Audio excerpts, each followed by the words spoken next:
તમારું ધ ફૂડી કિચનમાં। તો આજે આપણે બનાવીશું એકદમ અલગ મસાલા સાથે અને નવી ટ્રીક સાથે બટેકાના ભજીયા। પહેલા બટેકાના ભજીયા બનાવવા માટે આપણે એક વાટકી ચણાનો લોટ લઈશું। એકદમ આપણે યુનિક સ્ટાઇલમાં બનાવવાના છે નવી ટ્રીક સાથે। એક વાટકી ચણાના લોટમાં આપણે હવે થોડું થોડું પાણી એડ કરીને ખીરું બનાવી દઈશું। આપણે મિક્સ કરતા રહીશું આને ગાંઠા ના રહે તેવી રીતના આપણે મિક્સ કરી દઈશું। આવી રીતના આપણે પાણી એડ કરીને એકદમ સરસ રીતના ખીરું પલાળી દઈશું। આપણે આવી રીતના રાખવાનું છે, ચમચીમાં આવી રીતના ચોટે તેટલું રાખવાનું છે, એકદમ પતલું નથી કરવાનું, એટલા નકે આપણે ભજીયામાં ચોટશે નહીં તેટલા માટે। હવે આપણે આની અંદર અજમો એડ કરીશું। થોડો આપણે અજમો લઈશું, સહેજ હાથેથી આપણે દબાવીને લઈશું મસરીને। હવે આપણે ધાણા એડ કરીશું થોડા, આને મિક્સ કરી દઈશું। સ્વાદ અનુસાર આપણે મીઠું એડ કરી દીધું છે, સાથે આપણે થોડી હિંગ એડ કરી દઈશું। હિંગથી ટેસ્ટ સારો આવશે એટલા માટે। હવે આપણા ભજીયા ક્રિસ્પી અને કરકરા બને તેની માટે આપણે અડધી વાટકી સોજી એડ કરીશું। તમે જાડો લોટ પણ નાખી શકો છો ઘઉંનો। આને આપણે સારી રીતના મિક્સ કરી દઈશું।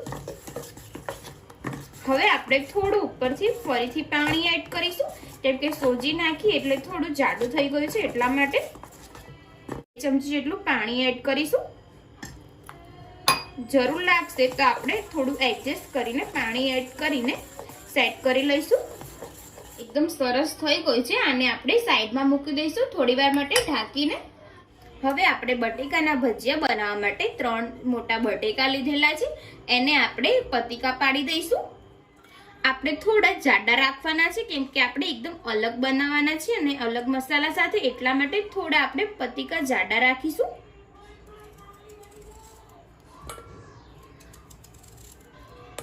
આપણા સરસ પતિકા પાડી દીધા છે, એકદમ જાડા રાખ્યા છે થોડા। હવે આપણે વચ્ચેથી થોડો કટ મારીશું, આવી રીતના આપણે વચ્ચેથી થોડા કાપીશું। ધ્યાન રાખવાનું છે આખા ના કપાઈ જાય। આવી રીતના આપણે વચ્ચે થોડી જગ્યા રાખીશું અને આવી રીતના બધા બટેકા આપણે આવી રીતના કાપવાના છે, વચ્ચેથી કટ કરી દઈશું। આપણે બધા બટેકાને વચ્ચેથી આપણે આવી રીતના કટ કરી દીધા છે। આને 3-4 પાણીમાં ધોયા પછી આપણે બટેકાને સાઈડમાં મૂકી દઈશું। હવે આપણે એક નવી ટ્રીક સાથે અને યુનિક ભજીયા બનાવવા માટે આ આપણે પનીર છીણીને લીધેલું છે। એક કટકો આપણે પનીર છીણીને લીધેલું છે, એટલે લગભગ અડધી વાટકી જેટલું। અને આ આપણે હવે મરચાનો ભૂક્કો નાખીશું, લાલ મરચાનો। 2 લાલ મરચાનો ભૂક્કો કરીને એડ કરેલો છે। આ આપણે ચાટ મસાલો એડ કરીશું, એ પણ અડધી ચમચી છે। અને આ આપણે સારી રીતના મિક્સ કરી દઈશું।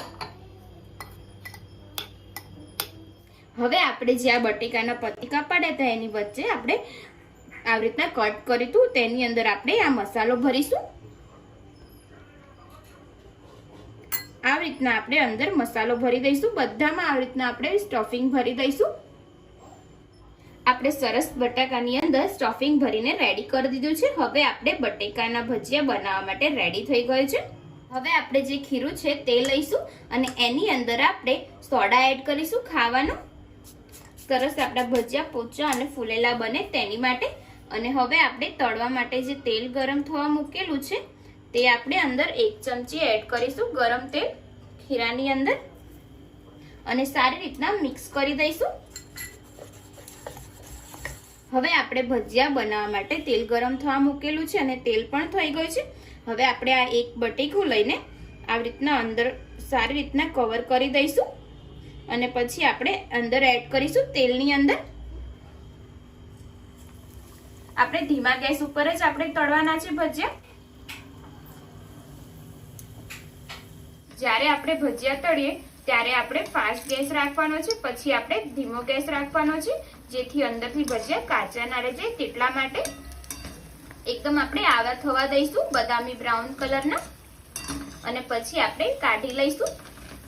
અને જો તમે મારા વિડીયો જોતા હોય અને તમને મારી રેસીપી પસંદ હોય તો મારી ચેનલને સબસ્ક્રાઇબ કરવાનું ના ભૂલતા।